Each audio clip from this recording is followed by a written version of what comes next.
Good evening, everybody. Welcome to the Board of Health meeting of October 6, 2020, 6 o'clock p.m. Whoever, could you, Ed, is that you? Could you mute? Bear with me 1 second, I apologize. Welcome to the meeting. This agenda is subject to change and includes those items reasonably anticipated by the chair to be discussed at the meeting. Not all agenda items may in fact be discussed, and other items not listed may also be brought up for discussion to the extent permitted by law.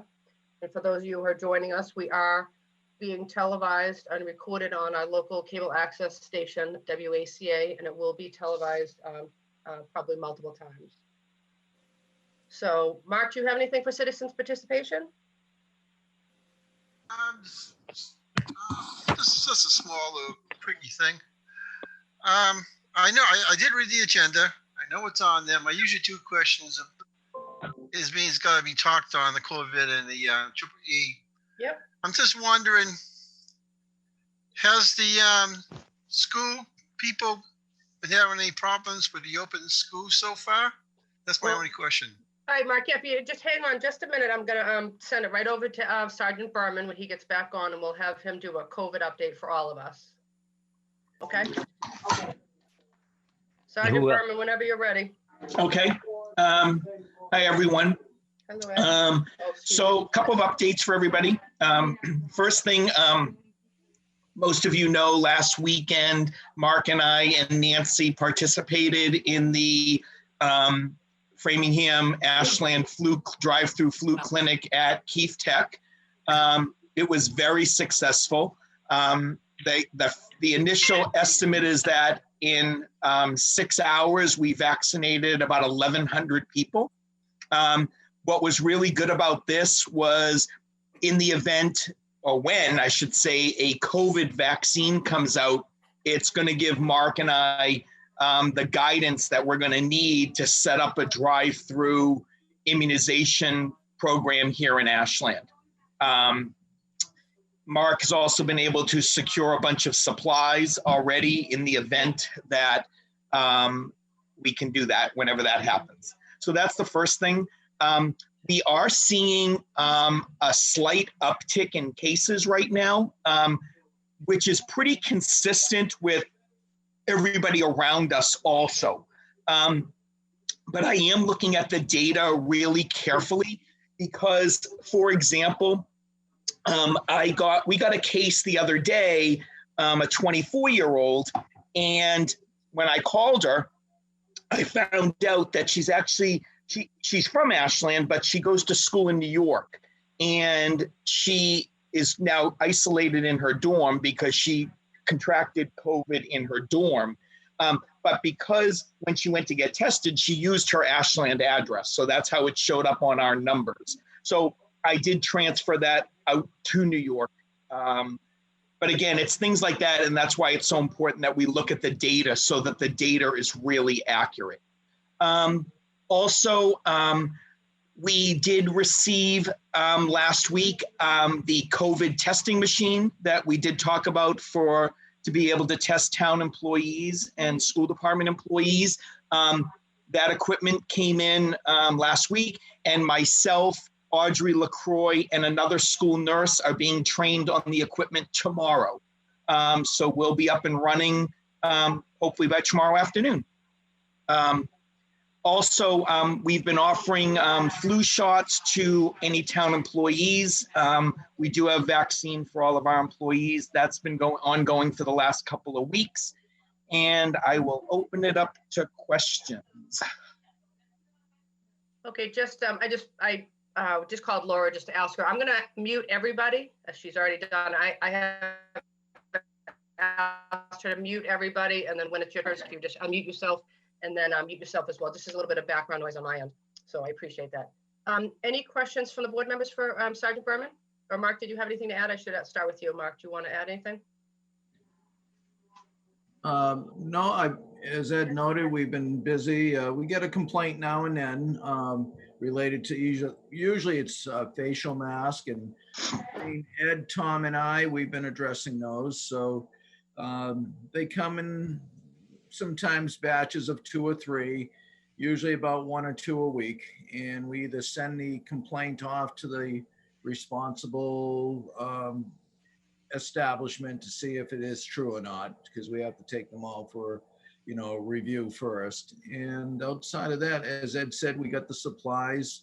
That came through a grant through the Mass Health offices and a state DPH grant. Actually, they were administering it. And so next steps will be providing training and so forth as we move down the road for a drive-through clinic when the vaccine for COVID-19 becomes available.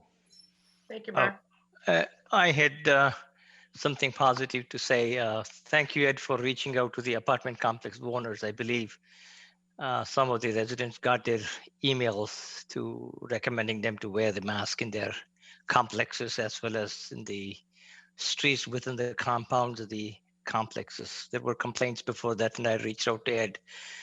I believe he reached out to the complex owners or what do you call the management department. They sent the email for all of them to remind them to keep the masks on and then maintain the social distances, even though it's not a mandatory requirement for enforcing their, it's better to have it. So thank you for doing that. I appreciate it. Is there any impact from what we see in Boston right now? It's going up, I believe, the cases. Is that going to impose a problem? Even Framingham, I guess it's going up. Is that right, Ed? Yeah, so KG, so we went about 7-8 days with no new cases. And then last Thursday and Friday, in 2 days, we got 5. So, and then a couple over the weekend. So again, we're definitely seeing that, an uptick, obviously from nothing, but nothing, number, it's not numbers that are out of control. Okay, so our status has not downgraded further. No. That's good. Okay, All right. Chris, you all set, KJ? But I'm all set, yes. Okay, Chris, do you have any questions? Okay, Ron, you all set? Oh, go ahead, Ron. Thanks, Diane. Ed, I'm sorry if I missed this. Just wondering, you were talking about the vaccination clinic. Do you have any idea of the number of Ashland residents that benefited from that?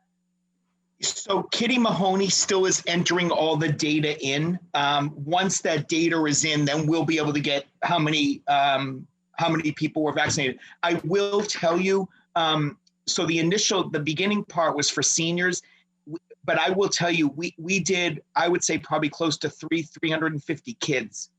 I was surprised how many kids we had in cars, where you'd have the 2 parents and 3 or 4 kids in the back, but it went really smoothly. No one waited in line for longer than 27 minutes.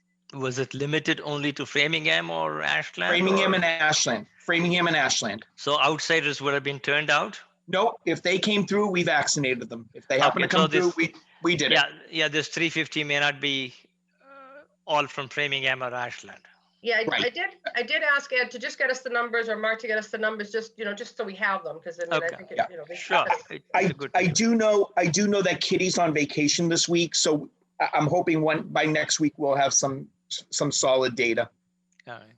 Well, KG, it may be that way this year because vaccinations for the plain old flu were mandated for everybody, not just adults so maybe it is 350, but yeah, that's definitely a lot.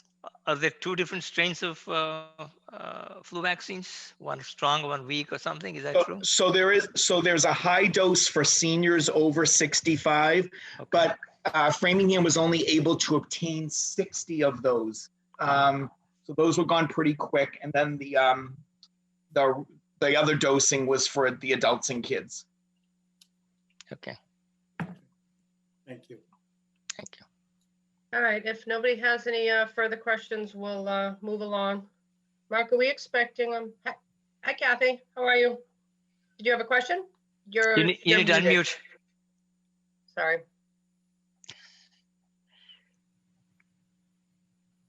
There you go. There you go. Sorry, sometimes it doesn't want to work. So I was on the phone, but I missed being able to say I wanted to participate in citizens participation. So I didn't know if now was a good time. Sure, I apologize. I thought you were maybe with the next agenda item, so I apologize. No, it's okay. Sure, yep, Um, go ahead. It was hard for me to figure out how to like when should I just break in here? No worries.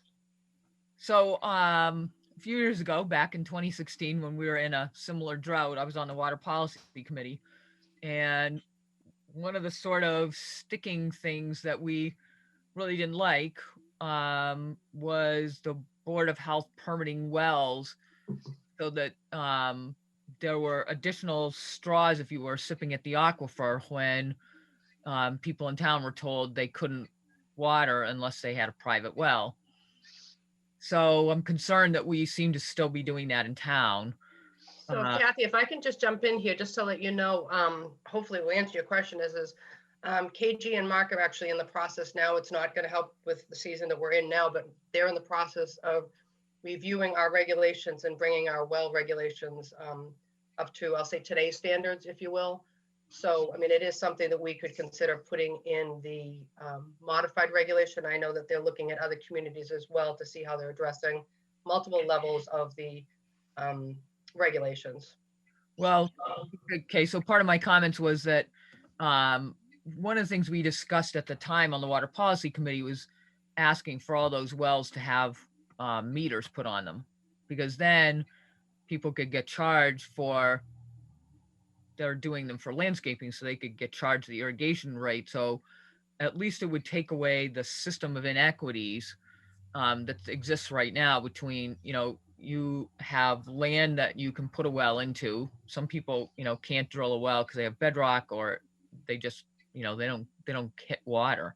They pay for the drilling, but they never hit water. And, for a whole other suite of people, it's an economic thing. They can't afford it. So, I think we need to How you doing, everybody? think in the future about what we can do to level that playing field, if you will, to make it fair. And also, I think it would be helpful to interact with the water department in terms of, maybe we could do an educational campaign, and I'm happy to help because I think that people don't understand some of how what they could plant that would be less thirsty than the Great American Lawn. So that was one question I have for you, Kathy, with we can get into this at a later date, but one question I just had for you quickly is, when the committee met to discuss this, how, and I know obviously we're on a public meeting, but how legally can we charge somebody for irrigation water when it's not coming from a municipal source? It is coming from a municipal source. It's taking it out of the aquifer. So but we're not providing it to them. I just was curious, did you run that by council? Because that seems like a I think in other towns they do it. Okay, well, I think we should have maybe an off-camera meeting maybe, and talk about a couple of the ideas that you have and see if we can incorporate them in the regs and maybe run that by council. Sure. So and I definitely, well, on the theme of wells, I'm concerned that we seem to still be permitting landscaping wells. And I just recently learned that we're putting in a well over at Robert Hill Way for us over 65 development for the landscaping. And I heard something really weird about it. So I looked at some of the documents and some of the drawings, and it appears that there's a well on a plot of land adjacent to the plot of land that's getting irrigated. So and Kathy, I have asked that we not talk about Robert Hill Way's well at this time. We're waiting for some documentation, and I just don't want to talk about it publicly until we have representation. But that's my comment. I understand there's some oddball things going on over there, and I'm really concerned because I think there might be some really bad precedent being set. Okay, and I respect that. We will probably, it might be on our next agenda, and so if you want, we can let you know when it's on. Yeah, that'd be great. That'd be great. Or if you can just make note of that, because I'll probably forget next week. But Kathy, if you have something that's positive for getting things done on the irrigation well, regulations and things like that, I'll definitely reach out to you, and then you can definitely send me some emails, and I will pass on my email ID to you. So we Sure. can definitely work something out and implement on it. Absolutely. And we'll see. The guy just had a short meeting with Mark Oram last week Okay. to get some updates on which towns have more information on it. So I will assemble those things, and maybe I can work with you sometime and then get the information out Sounds to good. everybody. Good. You know how to reach me, right? Yeah, I do, definitely. All right. Yeah. Sounds good. All right. Thanks. And I'm going to say goodbye because I just got home and I got stuff in the car I got to unload. Sure. All right, thank you, Kathy. Thank you. Good night. All right. Good night. All right. Bye-bye. Hi, Tom. Sorry about that. We were having a conversation. Oh, no problem. How's everybody doing? good. Everybody's good. Good. All right, let's move on to Market Basket. So I assume the three gentlemen who are here, you're all here for Market Basket? Okay. So I'm not too sure who's going to do the presentation. Do you, Tom, do you want to just give a quick overview and then we'll have Sure, them do a I'll presentation just after? give a quick summary, then we can let Thank you. Market Basket Thank you. give their testimony. So on September 8th, I received an email from our administrative assistant, Laura, forwarding concerns of a citizen who had recently purchased some frozen items that were in a defrosted state. She also expressed concerns about the equipment thermometer temperatures within the unit. We've since gotten to the bottom of that, working with Market Basket. So consequently, on September 10th, I conducted a full sanitary inspection at the store. I did find some temperature infractions with some cold holding equipment there. I did in fact find some frozen foods in a defrosted state, and the equipment thermometers within the open top freezer unit closest to the produce department had elevated temperatures. I've since been told that that was reflective of a defrost cycle that the unit defaults into at the same time on a daily basis. Although it was a little bit concerning, although it wasn't a food safety issue because frozen foods can be slacked, but that's normally a rationale that we use in the event of a power outage, whether or not to make a determination as to whether if something should be thrown out if there's still ice crystals on it. Moving on to the seafood department, there was an audible noise coming from an equipment motor in the retail display case. The holding temperature of the unit was 50 degrees. However, the seafood within it was still within compliant temperatures because they use indirect contact with ice for the seafood. So thankfully the food safety wasn't compromised in that instance. And then moving over to the dairy cooler, I found an elevated temperature in one of the milk coolers. The unit was registering 50 according to the equipment thermometer in the unit. And there was some milk that I temped out at 47 degrees, which should be below 41. I scheduled a follow-up visit to occur on, I believe it was September 16th. I returned to the store on September 16th and still found the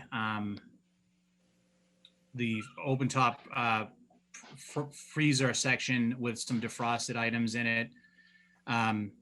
So I issued at that time a 72-hour notice for compliance, and then I referred the issue to the board. I did in fact return back to the store 3 days later, and all the issues were corrected expeditiously. I think it's worth saying that Market Basket rose to the occasion, addressed the issue and the issues of concern that we had. That was the only outstanding issue when I did return, was that freezer. And I think I'll just let them speak for themselves as to how they got to the bottom of why that was occurring. I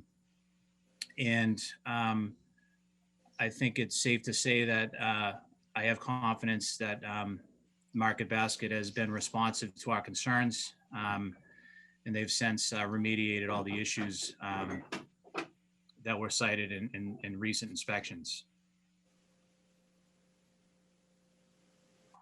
Thank you, Tom. Diane, can I just add something? Sure, real of quick, course. part of that. So, obviously them being a very busy supermarket, we do get our share of COVID complaints, people going down the aisles the wrong way, different things like that. But I just want to publicly thank Mike, the manager at Market Basket, for being on top of everything, especially when, we have to come in there just to do a check. He's right on top of it, him and his staff. I just want to publicly thank them for being helpful with these COVID complaints. Thank you. Very much. Thank you. Appreciate that. Okay, gentlemen, if you want to do your PowerPoint right now, would be a good time. Absolutely. Laura, they're all set with you, right, to co-host? I think you- Bear with me 1 minute here. Yes, they are. Okay. Should be. Okay, can you see that? Sure. Thank you. Modern technology, right? I know. Yes.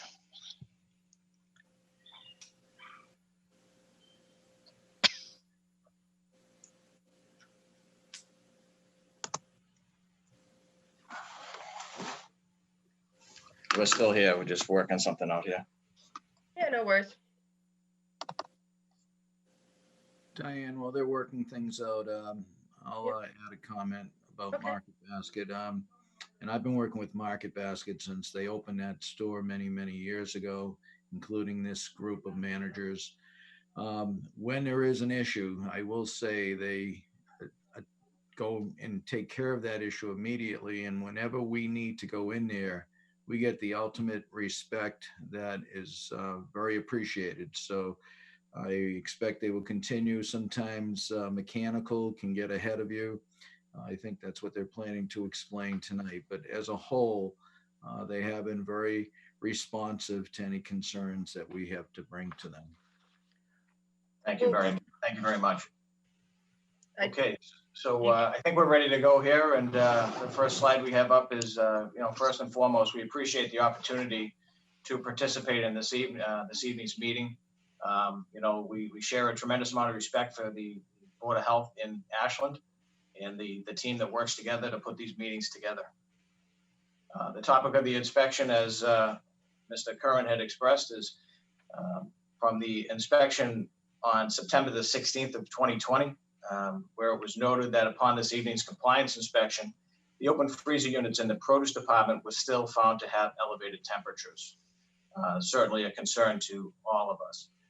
As an immediate follow-up, we deployed our refrigeration team and members of our store supervisory team. And I'd be remiss if I didn't mention that with me this evening, I'm Joe Schmidt. I'm with Mike Pieslak, and Paul Quigley, the district supervisor, has also joined us remotely. So we appreciate you letting us join your meeting.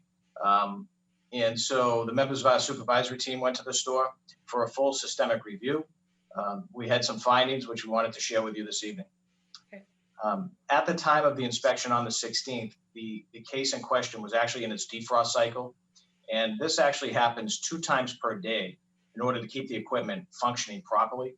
And during that time, the case temperature is elevated so that it will mitigate any frost that's developing to keep the unit working in working order. So the facts that we've determined are the case temperature observation was accurate as noted by the inspector due to the defrost cycle.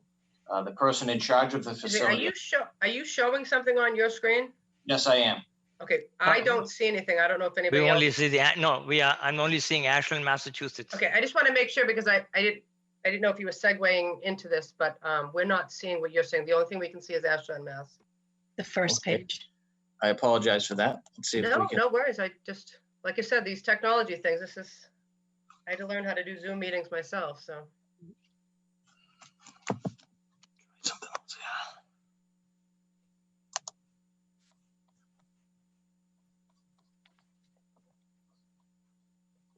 While you're doing that, I just want to ask Tom a quick question. So between the 10th and the 16th, so when you went back on the 16th, it was still a repetitive violation though, right? Yes, And then it was rectified when you went back on the 19th. correct. Okay. So is there a change in the screen at this point? Yep, you're all, I think you're all set. Yeah. So not to go back, this Yep. displays the defrost cycle that I was referring to, and I apologize for the lack of clarity on this. So the temperature was in the process of going through the defrost cycle, which is necessary. It goes twice per day, and our findings were that, as the inspector had observed, the case temperature was accurate as to his observation. The person in charge of our facility during the interview stated that the top layer was partially frozen and the next layer was frozen. For clarification, the case temperature in defrost is not necessarily indicative of all the overall product temperature. The defrost cycle is essential for proper equipment functioning, and this information allowed us to further focus regarding the concern. And as Tom had mentioned, the USDA mentions if food is partially frozen, still has ice crystals as cold as if it were in the refrigerator 40 degrees, safe to refreeze or use. Our conclusion on that, although not ideal situation, is that the product in question, we needed a quality review focus, and that the food safety was not compromised at that time. The inspector's thoroughness provided us an opportunity to ensure best practices moving forward, which is something we take very seriously. Market Basket is committed to selling the best quality products for sale to our customers. In terms of action items regarding that inspection, we had a comprehensive on-site refrigeration inspection conducted. We also had an on-site HVAC inspection conducted because we wanted to really get to the bottom of what was the factor that we might have been missing. And one thing that was identified during that through the HVAC inspection was that one of the heating ducts was blowing onto that open case, which may have affected some of the temperature process. And so what we did is we changed the direction of that and feel as though we've mitigated that problem in that particular area. In addition to that, as additional measures, all product was removed from the case. We had the entire frozen case cleaned. We also had all components of that case inspected with a preventative maintenance being performed, and the product in question was also reallocated so that we could isolate any potential issues. And these are just some documented pictures of that process in action of the cases being cleaned.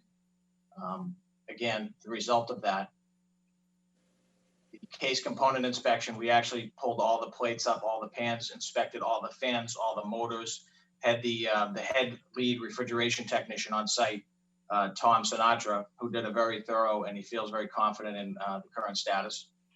We also relocated the product just to see if we could isolate any issues, and we feel like we've resolved that particular issue. And as most interesting to Mr. Curran's point about prior inspections and some questionable case temperatures, one thing we've implemented in that particular store is a daily temperature checklist. So every morning, a member of our management team goes to each area of the facility and actually records the temperatures of those cases. And what we do with that is we email that information to our refrigeration department, where it is reviewed, and our management team will review it. If they see any inconsistencies, they will also call the refrigeration department. The refrigeration department is also kind of the second look at it. And we feel like this will allow us to have continued high focus on product conditions in that location. We have been reactive to all inspections and observations made. So we just want to make sure that everybody understands that we take these matters very seriously, and we react to them. And sometimes, it takes a few cracks. In this particular instance, it did, based on some of the other factors that were there. And those are some of the work orders as backup documentation to show that we had 2 technicians on site. And these are skilled technicians, Manny and Tom DiCamillo, very, very solid gentlemen that have a lot of vast knowledge in the industry, and also Tom Sinatra. The Ashland Board of Health mission statement is to protect and promote the health, environment, and well-being of the town of Ashland, residents and visitors. And that's Demula Supermarket's goal as well. And we appreciate the efforts of the Ashland Board of Health, Ed Berman, Laura Clifford, Mark Oram, and Tom Curran, working with us during this unprecedented time. And we apologize if we missed anybody on the team there.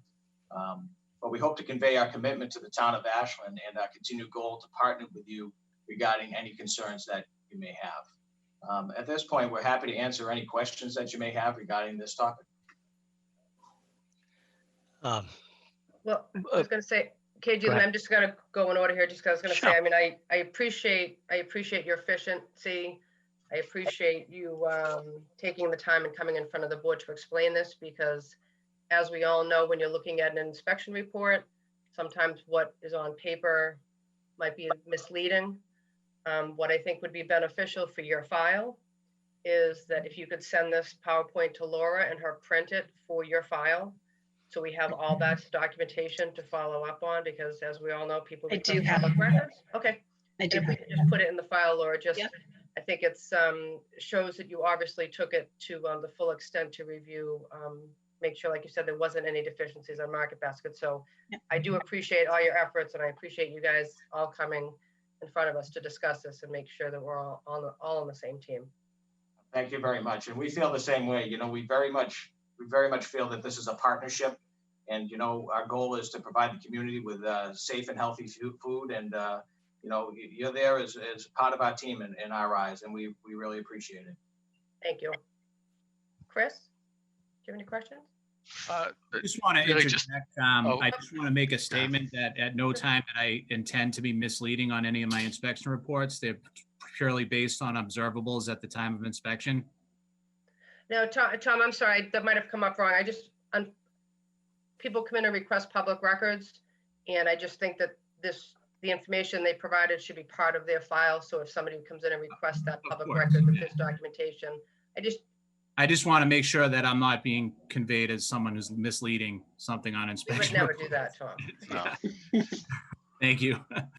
Now, if Sorry, I didn't mean it that way. if I may speak for a moment, you know, Mr. Curran is very thorough in his follow-ups, and he has a keen eye for the business.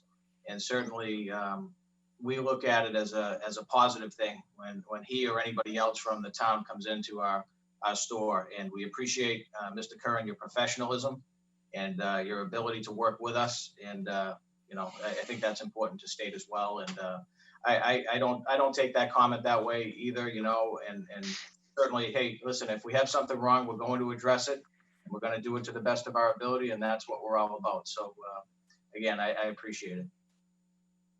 I appreciate it, and I share Agent Orm's statement earlier, and we've always had a collaborative effort toward any issues that we've had there, and I appreciate the receptivity, as always, of the management team there. I think you guys do a great job. Thank you. Yeah, we could have been mean to get Joe back. No, you know, it's when you see the professionalism with which your case was handled and the way they came here and just described it last night, it makes you feel a little bit better, makes you sleep a little bit better at night. I think when you run a store that big and that's that busy, that has equipment fails, it just does. Things happen, they just do. It's a matter of how the response is and what procedures they have in place to respond to those and deal with them properly, as opposed to some places where we have seen, unfortunately, where there's clear negligence, and there's clearly no negligence on the part of this organization.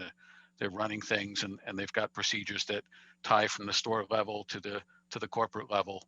And you know, I wish we can have everybody that we have to overlook in town follow the same kind of protocols and regimen. So thank you very much to your team. Thank you. Thank you. Thank you. KG?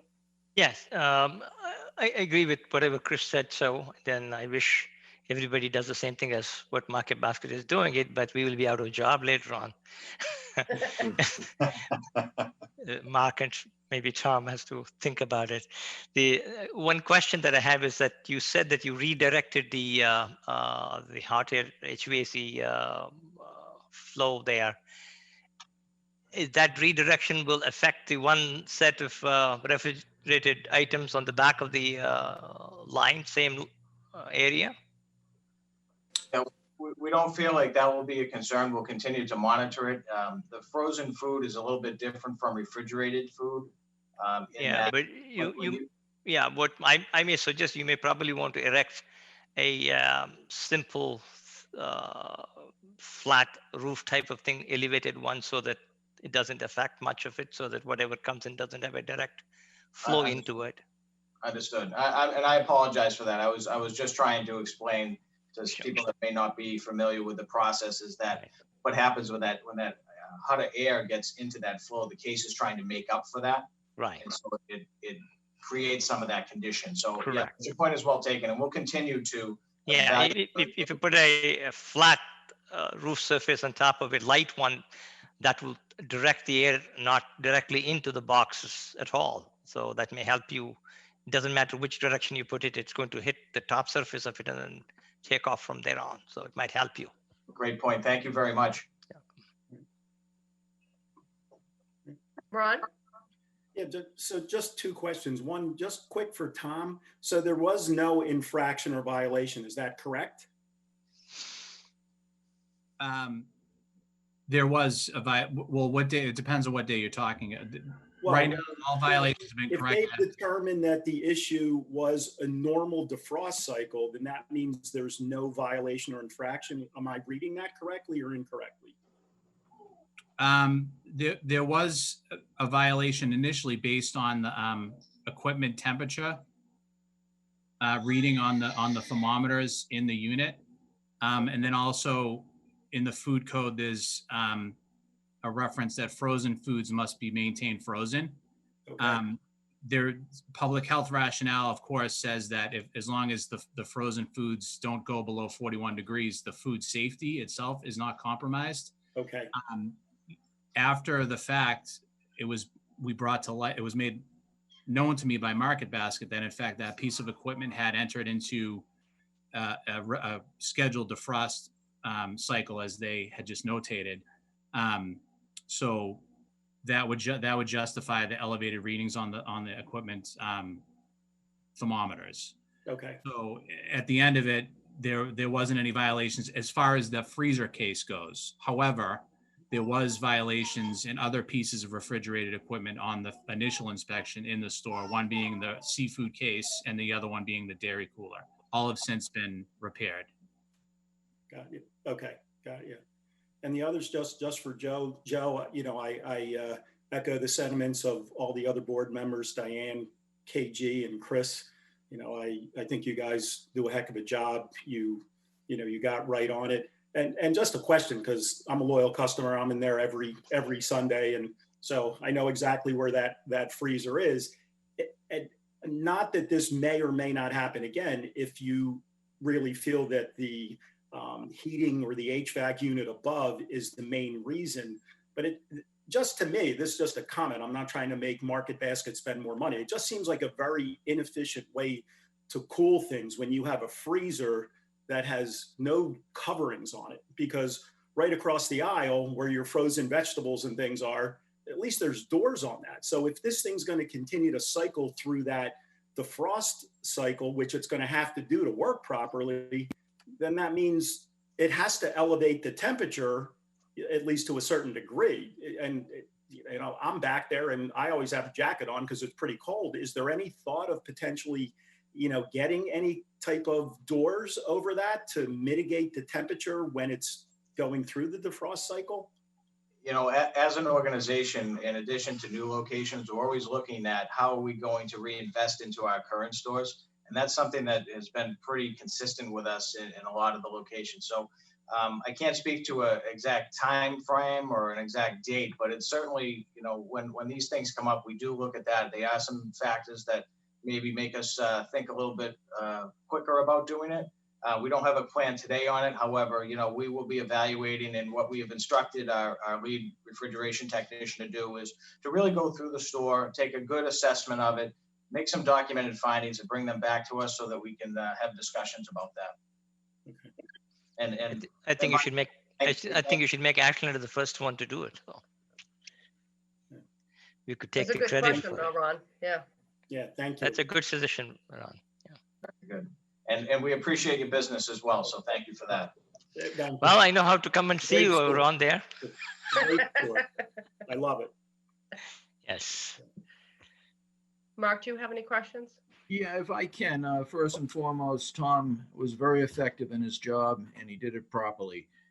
As he noted, and as was noted by Market Basket, I think the resolution's here. That is to continue with temperature checks. I suggest that with all my inspections, that it's not required, but I recommend to all food establishments that they do daily temperature checks of all refrigeration and hot holding as well. In this case, you don't have to worry about that. But Tom's report was accurate. Market Basket was very good in removing the milk that was at the improper temperature and destroying it. We thank you for that. That obviously is very concerning, but if you were doing temperature checks, you probably would have caught it sooner. And just on the frozen food, the frozen food in the food code that Tom references was not honestly presented, and that is the violation that existed.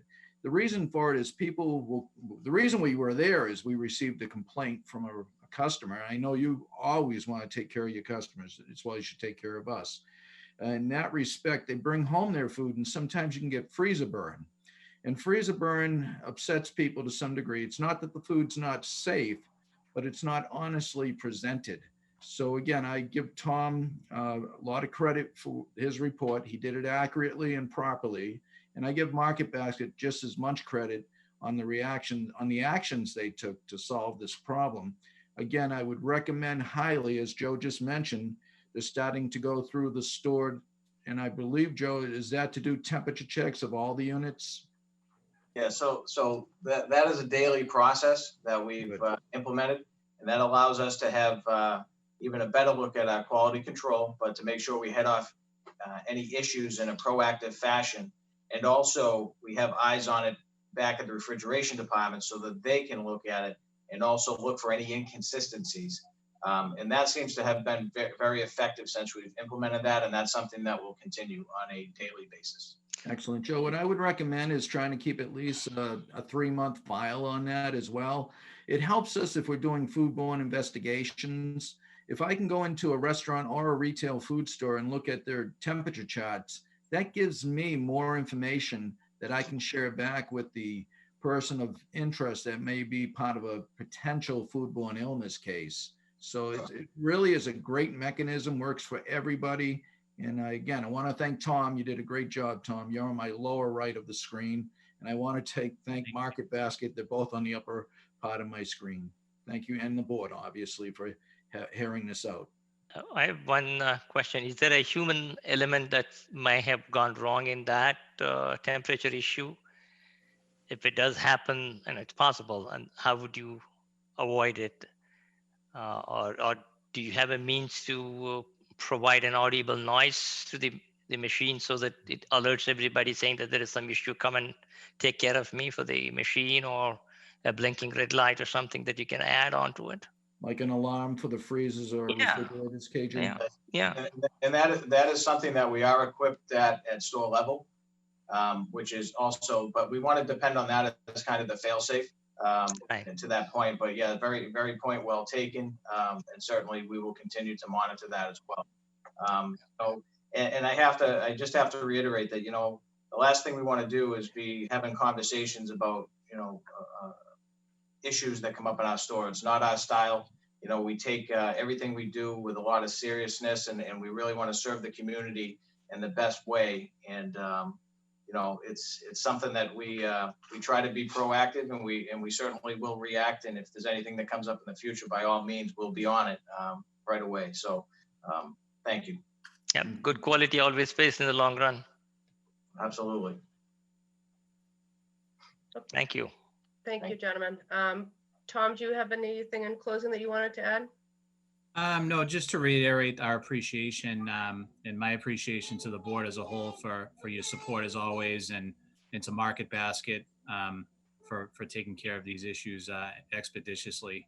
And I can say that I'm also a longtime and loyal customer of Market Basket, and I like how they do things overall, and we certainly appreciate their attendance tonight. Thank you, Tom. Thank you. And, Take Diana, care of the young ones. Tom is going to go over a new food program, a new food inspection program. I don't know if Market Basket would like to stay and listen in on. I was going to invite them. I'm sure they have an open schedule and they would love to stay on our meeting tonight, but that way they'll know what we'll be doing in the next few months. And we're going to have pictures now too. but I That'd think actually be very nice if we could stay. I know Paul, Mr. Quigley there may have another engagement to attend, but we'd be happy to stay with you if that's okay. That's So, fine. It's what a I was- public meeting. Anybody can. I know, what I was going to say is I appreciate you gentlemen attending the meeting. Tom, thank you for all your hard work. We are going to move on to another agenda item, but you are more than welcome to stay on the meeting. If not, you can leave the meeting at any time. So thank you very much for coming. Thank you. very much. Tom, it's on to you for the Food Code program. Okay, so I'm happy to report that Mark and I have completed our training, at least the scheduled trainings with Lisa Berger from Food Code Pro. We were made aware of more resources at our disposal, and in the form of some educational videos on the website. We still have access to our what's called Testerant, which is kind of a mock inspection that we can do practice inspections on the software. I did give the software a run this past weekend. I conducted 2 inspections with it. Still, working out, getting used to it. I do like the feature, and Mark can probably echo this as well, of the being able to go through the establishment and just snap pictures, and then go off to the side and then go back to those pictures and kind of correlate the violations, apply the violations to those photographs where appropriate. Lisa mentioned in our Zoom training last week, the traditional way that we're all aware of is just going in with a notepad and doing your chicken scratch, and then going back and, typing, going off your notes, and some things you might forget. Obviously, a picture's worth 1,000 words. It's a good way to tabulate things. It's a good way to present things to the board, to visualize things, to kind of put things into perspective.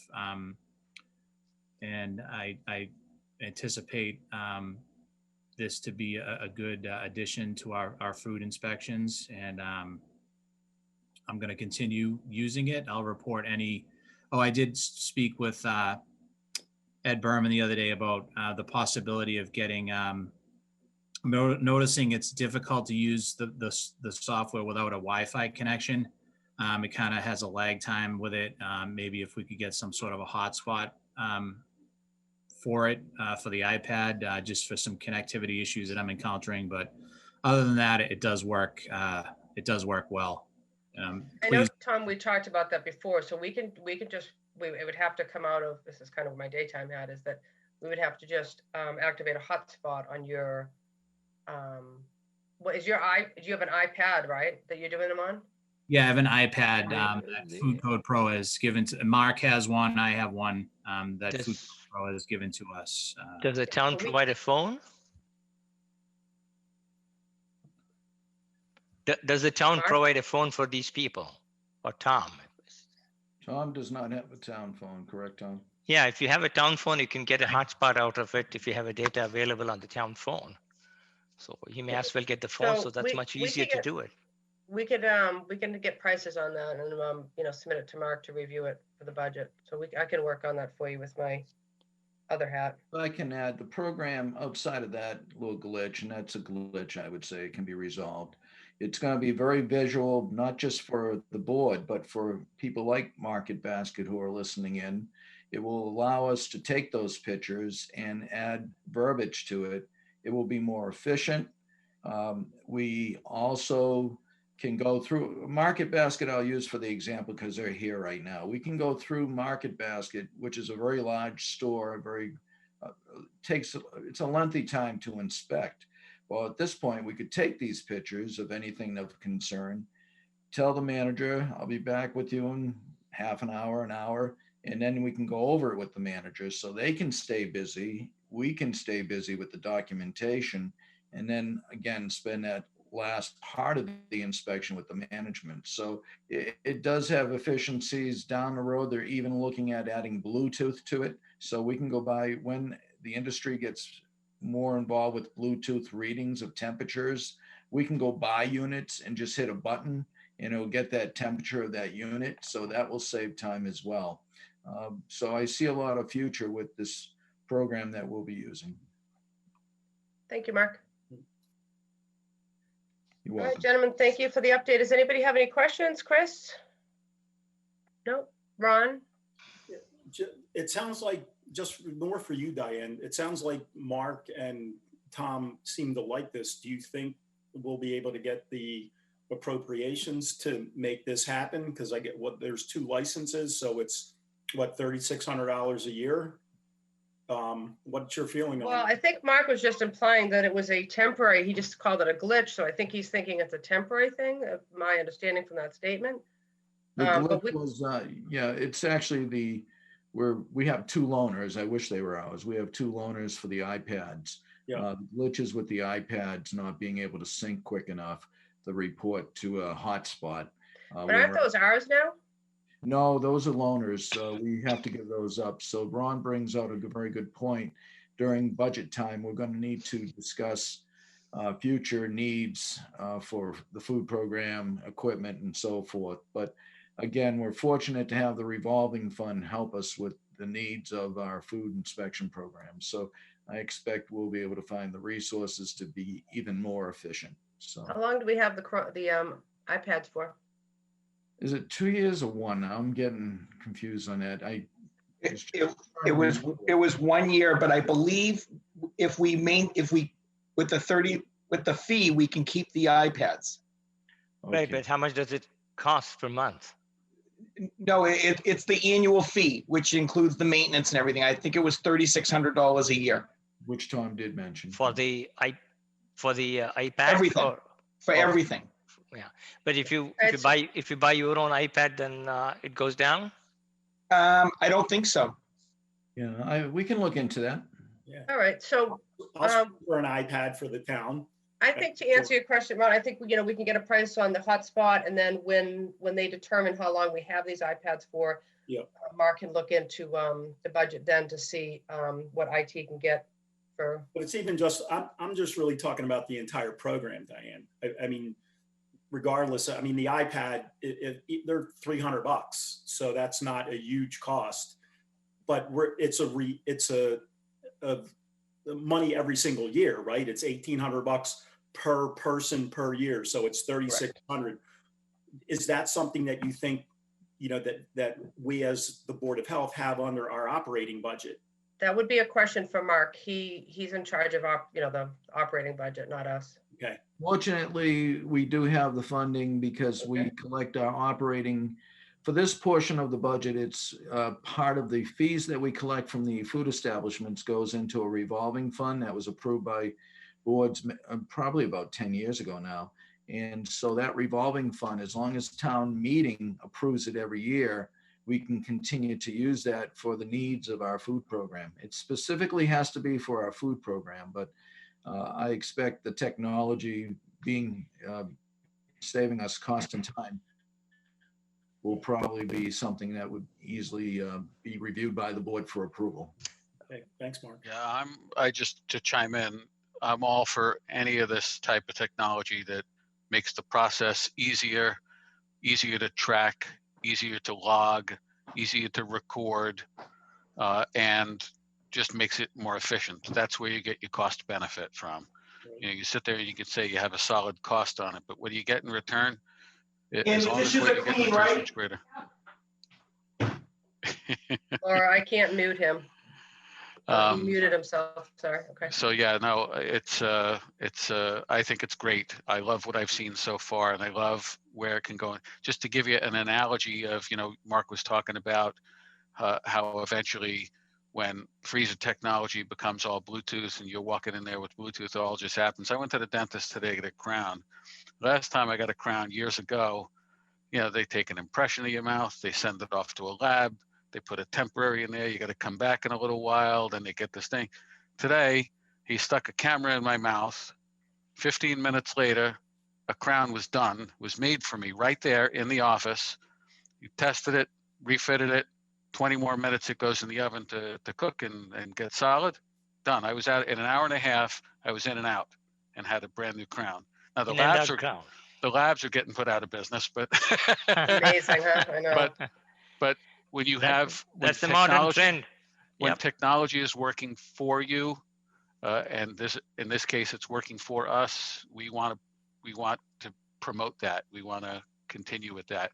And those are the kind of things we can go back to management and say, look at now how we've been able to change the efficiency of our inspection process. Look at the additional data we have. Look at how many more inspections we're able to do to keep our residents safer. And in a couple of years, we'll probably want to upgrade that equipment anyhow. Sure. Well, when you build in a technology budget, you always want to consider. I'm just reading that chat message.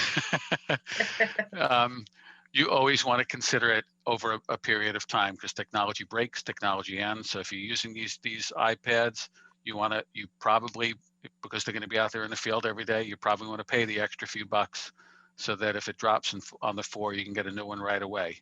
So you don't have to think about how we're going to replace that iPad. An iPad has a street life of maybe 2 years if you're lucky. So you have to build into the budget that every 2 years you're going to have to replace those iPads. But as long as you got them, they're working for you, you're making the money, it's an investment, it's a return. It's the return on your investment. It's not how much you're investing that you're concerned about. My market basket friends know about that.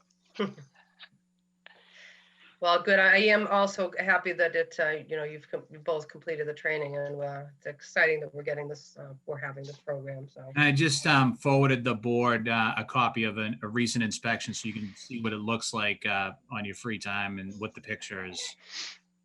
thank you, Tom. All right. If you guys are, KG, go ahead. Yeah. The report that you just said you mailed it, that's the test one that you did, is that right? That's an actual inspection from an establishment. Using this new software, is it? Using the new software. That's fine. Thank you. Thank you. And thank you for allocating this. It's very helpful to my job, and it makes it a lot easier. Well, we get more data. That's what I'm happy with it. All right, gentlemen, if you are all set, we're going to move on. And again, same thing with you, Tom. You're more than welcome to stay on the meeting. So Mark, you are up. We're going to talk about Tripoli and West Nile virus. Yes. Hello, everyone. Can you hear me? Yep. Okay. Just the reports. Thank you, Laura, for continuing to be a major team player in this, have been placed on our website.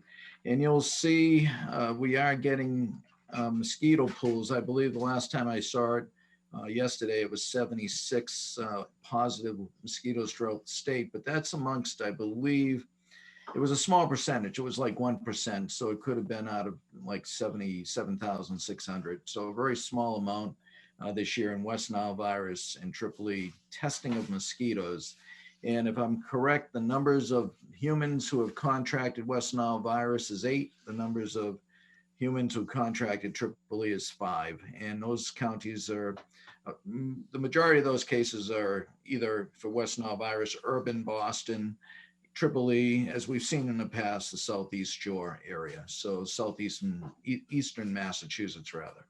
So we'll keep an eye on it. The drought, very unfortunate that we're having a drought, but the drought has been to some degree helping out with the mosquito population. So again, it's not that the virus has disappeared, it's just that the numbers are lower this year. And I think the mosquitoes that carry it, those mosquito numbers are definitely lower. There's less concentrations of mosquitoes. And I brought it up at the previous meeting, towns that do have, go to a critical risk, say for Tripoli, they have been looking now at other factors such as concentration of mosquitoes. So if you had a restaurant, say near a wetland, they may need to not consider outdoor seating. And let's hope we don't have to go down that road. I'm praying for the first frost. But once we have that first hard frost, we won't have to worry about the mosquito population any longer. But the drought, unfortunately, the drought is not good, but it's helping in that respect. So that's my report on Tripoli and West Nile virus. And again, thank you, Mark. Yeah, you're welcome, Diane. All right, Mark, you're on a roll here. How about the IMA for nursing services? So the Metropolitan Area Planning Council or Committee Council, they're the ones that are, they're driving this grant that we received from the state. So they're a liaison for helping, we being Framingham. Chris, how'd you get down there so I was quick? just about to say Chris. Oh, boy, Mike, you must be happy to see one of my board members with your store in the background. I'm sorry I had to. Sorry, I don't know how to do that. Anyways, back to the intermunicipal agreement. We're working with Framingham, Hudson, Holliston, and Ashland. And Holliston was one of the questions, where are they staying? And I received an email back today from Barry Keeper, I think it is. And he said they're still considering it. They've just been a silent partner for the past couple months. So, but if not, Southborough would like to entertain being part of our regional health nurse agreement. That being said, the difficult part we're seeing right now is we being, especially Sam Wong, the director in Framingham, he's the one that's trying to find a public health nurse to fill in the position. And I mentioned at previous meetings, we've had, as a group, because we are a group, we're having trouble finding nurse to fill in this position, multilingual, as well as the salary probably will need to be adjusted. More news to come on that. And there was a third question in respect to prorating. And again, we will be prorating based on what we needed to use for nursing services within Ashland up to the point where this becomes an IMA. So that's the update at this point. They're hoping to present to us as soon as possible. They did say they're planning, if you hear any news, they're planning to present to the Holliston Board of Health in a couple weeks. So, and they're willing to come to our meeting to help with any questions that the board may have. Excuse me. Sorry about that. Thank you, Mark. That's okay. Yeah. All right, moving along. Mark, I don't know if there's anything else you would like to add for the flu clinic, or did Ed? No, I was just going to Okay. say I did an excellent job reviewing that. And when Kitty gets back, we'll get a number. I know I was helping out with traffic, and I saw some Ashland residents. The reason I saw them, they had the Ashland paperwork on their car. And I said, from Ashland, that's good. So, but it went well. And what a good training mechanism for future vaccination clinics. Good location for it as well. Oh, excellent location. They had one of the best queue lines I've ever seen, because it's a lengthy queue line. I'd say it has to be a quarter mile to a half mile queue line. So it was really good.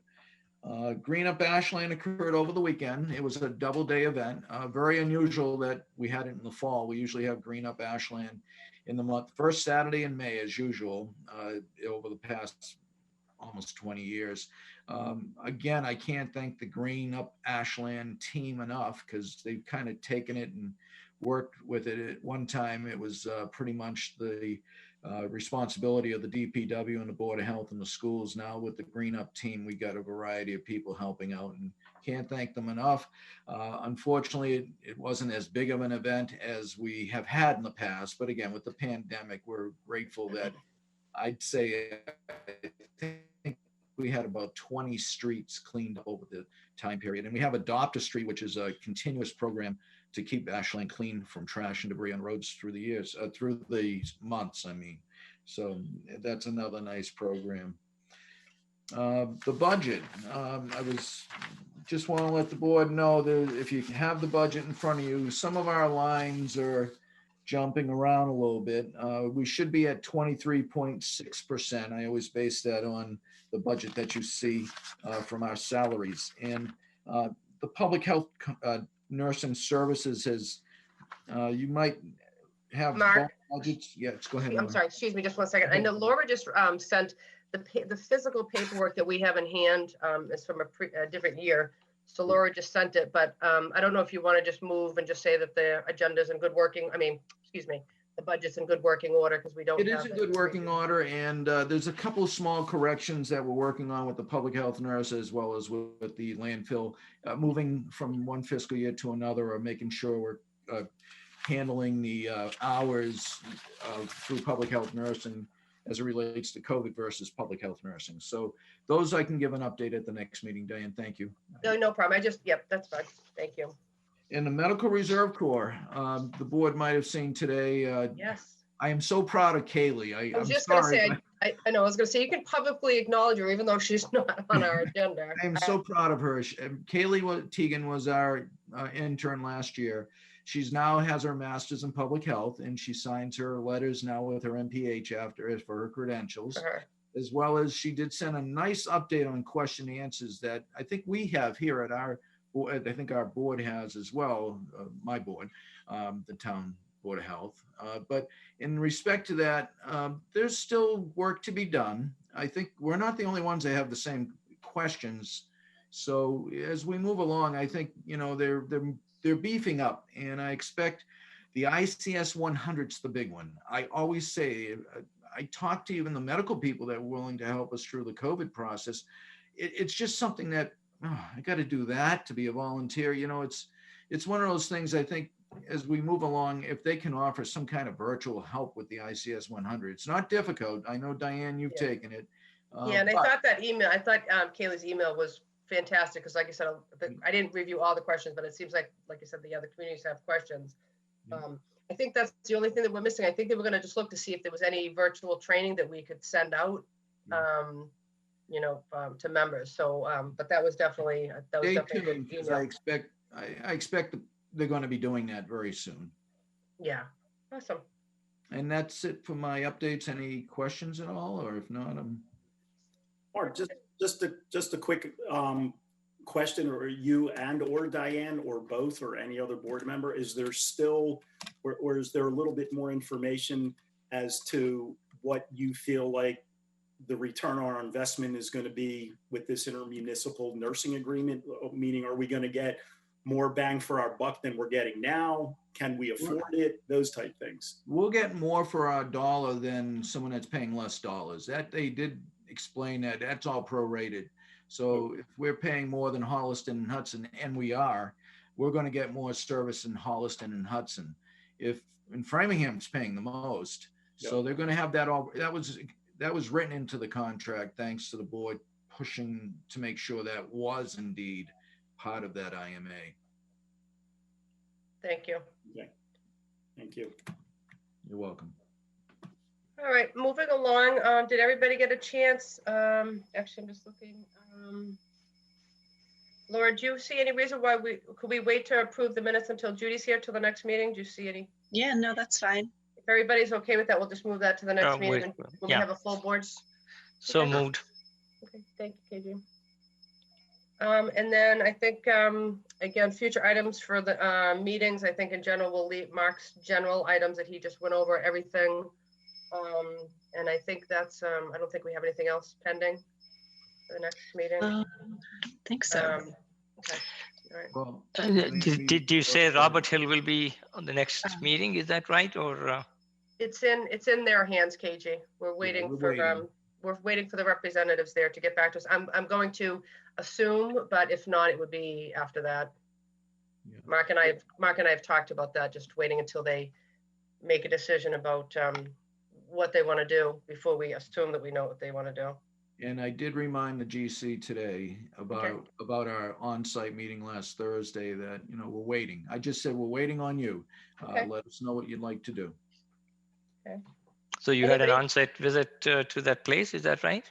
I wanted, if I can, Diane, if I can. Yeah, just- KG, if you don't mind, if you have specific questions about that, I just don't want to talk about it publicly until we have information.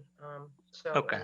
If any of the board members have any specific questions, if they don't mind just asking Mark offline, and then We'll do that. when it comes to an agenda item, we'll probably know why I'm asking that. Yeah, I'm aware. Or they can, I mean, if you have any questions, I can also answer it offline. So Sure, sure. So, does anybody else have anything for the next agenda? Our next meeting is the 20th, and I did speak to Chris. I may be a little bit late, so I might have him start the meeting, but 20 October, right? 20th, yep. All right, if everybody is all set, I will ask for a motion to adjourn. So moved, my friend. But Diane, if I can interrupt the motion, I so much apologize. That's okay. Just at the next meeting, we definitely have to look at the calendar for November, because the first Tuesday is election day. So we'll have to start thinking November at the next meeting. I'm sorry. Okay. I didn't No mean to worries. interrupt the motion. Isn't there a town meeting on that time period also in November end? There's no town meeting? No, I think it's scheduled for December. Oh, There's no date yet. Okay. okay. No date certain yet. All right. Well, hopefully, Chris? we might have that though for the next meeting, so that's a good point. We'll, we might have Chris, it I then. thought I'll give you a colorful view on Mike's screen. I like it. That's a depiction of what a mother will do to raise a family. It's a lot Listen, of I'm gonna be stuff really creative at the next meeting, that's all I'm gonna say. all right. We'll try to challenge you with that. All right, so I got have a moved sec- already, so somebody needs to second it. I second. All in favor? Hi, Hi, KG. Chris. Aye, Diane. Thank you, gentlemen, for joining us. Thank you. Everybody Thank have you a all. good night. Thank you, guys. Thanks, Okay, Mike. take care. Fantastic. Bye-bye. All right, thanks, Diane.